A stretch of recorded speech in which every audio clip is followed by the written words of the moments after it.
Assalamualaikum warahmatullahi wabarakatuh.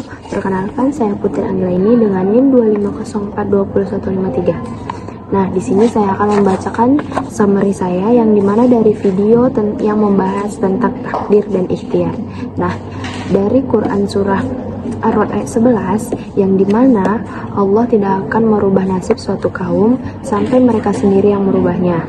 Jadi konteks ayat ini menurut ulama sejatinya itu berkaitan dengan tanggung jawab setiap orang atas apa yang ia lakukan.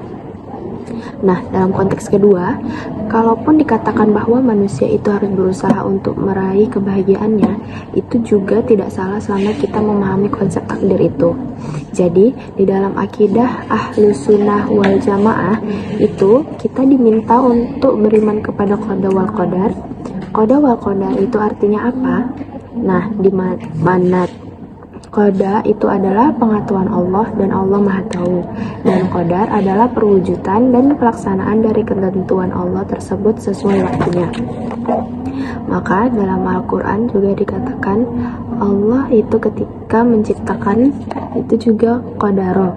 Allah itu menuliskan takdir, begitu menuliskan takdir, fahada, kemudian Allah memberikan petunjuk agar orang itu menjalani takdirnya.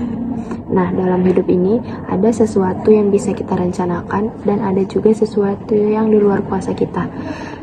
Contohnya seperti kita lahir dari rahim ibu siapa, itu kuasa Allah. Gunung mana yang mau meletus, itu juga kuasa Allah. Dan saya menjadi orang baik maupun tidak baik, nah itu kuasa saya sendiri. Mau menentukan yang mana, nah ini menunjukkan manusia punya ikhtiar. Nah, ada pertanyaan tentang kenapa kemudian Allah menakdirkan seseorang itu hidupnya susah. Misalkan di sisi lain orang terdekatnya hidupnya senang dan enak. Nah, bahagia dan tidak bahagianya itu tergantung dengan ikhtiar. Dan ikhtiar itu yang kemudian nanti dibukukan menjadi takdir. Ada orang yang takdirnya itu sudah ada, dan ada orang yang takdirnya itu sudah kaya, dan lain-lain. Bahwa sejatinya Allah itu tidak pernah menciptakan keindahan dan keburukan, tetapi Allah itu menciptakan segala sesuatu pada kesempurnaannya. Itulah mengapa takdir orang itu tidak selalu sama. Ada yang diberi oleh Allah, tetapi kita harus lihat ada juga yang diambil Allah.